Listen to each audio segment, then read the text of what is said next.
వర్ధిల్లాలి కూటమి ప్రభుత్వం. ఇప్పుడు మన ప్రీతమ యంగ్ పార్లమెంటేరియన్, మంచి యువకుడు, చిన్న వయసులో చంద్రబాబు నాయుడు గారు, లోకేష్ బాబు గారు ఆశీస్సులతో లోక్సభలో పార్టీ నాయకుడిగా వచ్చిన అదృష్టం ఎవరికి రాదు. అది మన నాయకుడు, మన యంగ్ అండ్ డైనమిక్ పార్లమెంటేరియన్ లావు కృష్ణదేవరాయలు గారికి వచ్చింది. వారిని మాట్లాడవలసిందిగా కోరుతున్నాను. గట్టిగా చప్పట్లు కొట్టి మా ఎంపీ గారికి అభినందనలు తెలియజేయవలసిందిగా కోరుతున్నాను. అన్నదాత సుఖీభవ. అన్నదాత సుఖీభవ కార్యక్రమానికి ఈరోజు మనం మన చిలకలూరిపేటలో ఈ ఇన్స్టాల్మెంట్ ఇక్కడ నిర్వహించుకుంటా ఉన్నాం. ఈ కార్యక్రమానికి ముఖ్యమంత్రి గారు రైతన్నలతో ఇక్కడ పల్నాడు ప్రాంతంలో, మన చిలకలూరిపేట ప్రాంతంలో మనందరితో గడపడం అనేది చాలా ఆనందదాయకం. ఆయనతో పాటు ముఖ్యమంత్రి గారితో పాటు అచ్చెన్నాయుడు గారు, అలాగే మిగతా పుల్లారావు గారు, ఎమ్మెల్యేలు, మిగతా మంత్రులందరికీ కూడా పేరు పేరు నా హృదయపూర్వక నమస్కారం. ఇక్కడికి వచ్చిన రైతన్న అందరికీ కూడా పేరు పేరున నా హృదయపూర్వక నమస్కారం. ఈరోజు మన రాష్ట్రంలో సంక్షేమ కార్యక్రమాలు జరుగుతూ ఉన్నాయంటే, ఒక తల్లికి వందనం అయితే, ఉచిత బస్సు అయితే, దీపం అయితే, అన్నా క్యాంటీన్ అయితే, ఎన్టీఆర్ భరోసా అయితే, పెన్షన్ అయితే, ఇవన్నీ కూడా దాదాపు ప్రతి ఇంటికి కూడా సంక్షేమ కార్యక్రమాలు ముఖ్యమంత్రి గారు చేరవేస్తూ ఉన్నారు. ఎలక్షన్ ముందు చెప్పారు ముఖ్యమంత్రి గారు, నేను సంక్షేమం ఇంతకంటే బాగా చేస్తాను, సంక్షేమంతో పాటు అభివృద్ధి కార్యక్రమాలు కూడా ఇంతకంటే బాగా చెయ్యాలి, అప్పుడే రాష్ట్రం అభివృద్ధి చెందుతుంది అని చెప్పి ఆ రోజు చెప్పడం జరిగింది. దాంట్లో భాగంగానే ఈరోజు అన్నదాత సుఖీభవ ప్రతి రైతుకి కూడా 20,000 రూపాయలు ఈ రాష్ట్రంలో ఇప్పుడు మనం చెల్లిస్తూ ఉన్నాం. అయితే కేవలం సంక్షేమ కార్యక్రమాలే కాదు, అభివృద్ధి కార్యక్రమాలు కూడా ఈ 2 సంవత్సరాల్లో రాష్ట్రంలో అద్భుతంగా జరిగింది. ఒక అమరావతి అయితే, ఒక పోలవరం అయితే, ఈ దేశానికి వచ్చిన 100 రూపాయలు పెట్టుబడి బయట దేశాల నుంచి వస్తే 25 రూపాయలు మన రాష్ట్రానికే వచ్చింది. అది మనం ఈ 2 సంవత్సరాలు కూడా మనం చేసుకున్నది. ఇది కేవలం ముఖ్యమంత్రిగా నారా చంద్రబాబు నాయుడు గారు ఉన్నారు కాబట్టే ఇది ఈరోజు అవుతా ఉందని చెప్పి మనం అందరం కూడా గమనించాలి. దీంతో పాటుగా ఎలక్షన్ సమయంలో మీ అందరికీ చెప్పాం, ఆ రోజు హామీ ఇచ్చాం, ఏమంటే ప్రతి ఇంటికి కూడా కుళాయి నీరు అందిస్తాము అని చెప్పి ఆ రోజు హామీ ఇచ్చాం. అయితే ముఖ్యమంత్రి గారు వెళ్ళి జలశక్తి మినిస్టర్ గారిని కలిసినప్పుడు 2024లో ఆ రోజు చెప్పారు, ఏమనంటే ముఖ్యమంత్రి గారు ఇది స్కీము కేవలం 2019 నుంచి 24 దాకే ఎక్స్పైర్ అయిపోయింది అని చెప్పి ఆ రోజు చెప్పడం జరిగింది. చెప్తే ఎట్టి పరిస్థితుల్లో నేను ఇది హామీ ఇచ్చాను, మా రాష్ట్రంలో ప్రతి ఇంటికి కూడా కుళాయి నీరు ఇవ్వాలి అని చెప్పి, ఎట్టి పరిస్థితుల్లో ఈ స్కీమ్ని మీరు పునఃప్రారంభించాలి అని చెప్పి ఆ రోజు చెప్పడం జరిగింది. చెప్పి ఆ స్కీమ్ని ఈరోజు పునఃప్రారంభించి కేవలం మన రాష్ట్రానికే కాదు దేశం మొత్తానికి కూడా ఉపయోగపడే విధంగా ముఖ్యమంత్రి గారు చేయడం జరిగింది. ఈరోజు మన రాష్ట్రంలో 23,000 కోట్ల రూపాయలు కేవలం ఇంటింటికి కుళాయి నీరు ఇచ్చే కార్యక్రమం పైన ఖర్చు పెడతా ఉన్నారు. మన పల్నాడులో దాదాపు 1,500 కోట్ల రూపాయల దాకా ఇంటింటికి కుళాయి నీరు ఇచ్చే కార్యక్రమం మీద ఖర్చు పెడతా ఉన్నారు ముఖ్యమంత్రి గారు.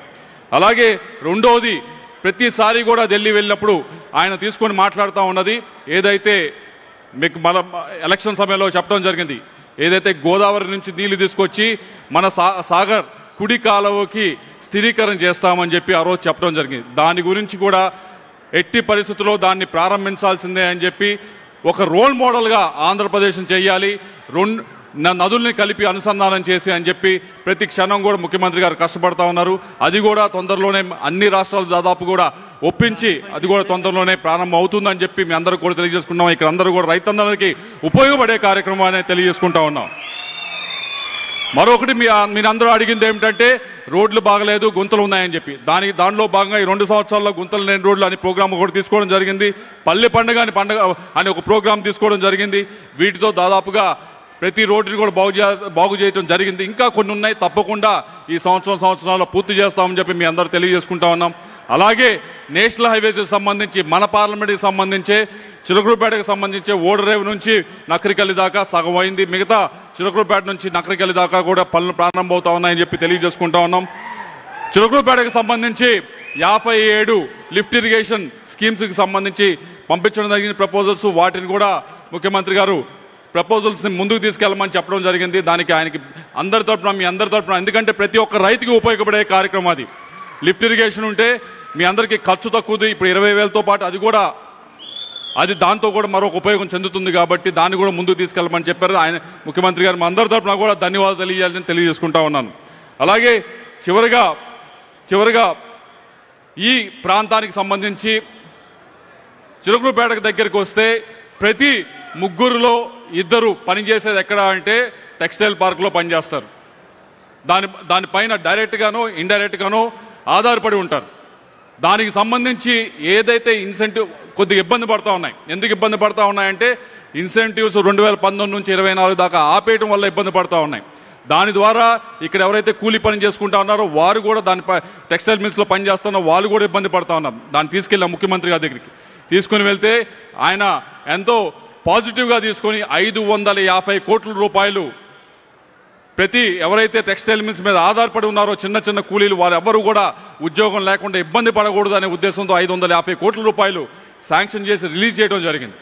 అది దాదాపుగా 5-6 సంవత్సరాల నుంచి ఆగిపోయిన దాన్ని తీసుకుని ముందుకెళ్తే, ఇందాక చెప్పాను తల్లికి వందనం కార్యక్రమం చేస్తా ఉన్నామని చెప్పి. తల్లికి వందనం కార్యక్రమంలో 15,000 రూపాయలు ప్రతి తల్లికి ఇస్తా ఉన్నాం. కానీ ఈరోజు అడుగుతా ఉన్నది ఏమిటంటే ఏ స్కూల్లో డబ్బులు ఇచ్చినా కూడా, ఏ స్కూల్లో తల్లికి అకౌంట్లో డబ్బులు వేసినా కూడా అక్కడ టీచర్స్ని అడుగుతా ఉన్నది ఏమిటంటే మీరు బాగా చదువు చెప్తా ఉన్నారా, మీకు ఇంకా స్కూల్ని బాగు చేయడానికి ఇంకేం కావాలి, మీకు ఇంకా ఈ స్కూల్లో పాస్ పర్సంటేజ్ పెరగడానికి ఇంకేం చేయాలి అని చెప్పి మనం అడుగుతా ఉన్నాం. కానీ 19 నుంచి 24 దాకా మొన్న ఒక టీచర్ని అడిగితే ఆయన చెప్తా ఉన్నారు, సార్ ఇప్పుడు అడుగుతా ఉంది మీరు ఇవన్నీ మేము ఎలా బాగు చేయాలి స్కూల్ని అన్నీ కూడా అడుగుతా ఉన్నారు. కానీ 19 నుంచి 24 దాకా మాత్రం మమ్మల్ని తీసుకెళ్ళి లిక్కర్ షాపులు పక్కన నుంచోబెట్టి లిక్కర్ సేల్స్ ఎంత పెరిగినాయి మాత్రం వెరిఫై చేయమని అడిగారండి.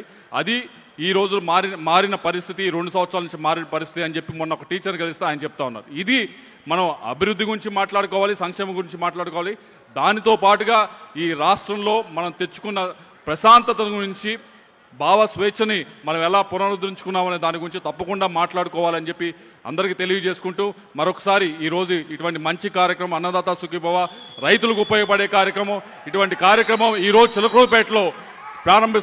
చిలకలూరుపేటలో ఈరోజు పాల్గొంటున్నందుకు ముఖ్యమంత్రి గారికి మన అందరి తరఫున కూడా ప్రత్యేకంగా ధన్యవాదాలు తెలియజేసుకుంటూ సెలవు తీసుకుంటా ఉన్నాం.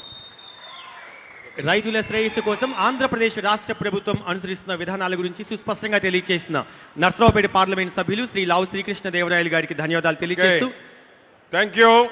ఇప్పుడు మీరు చూస్తున్న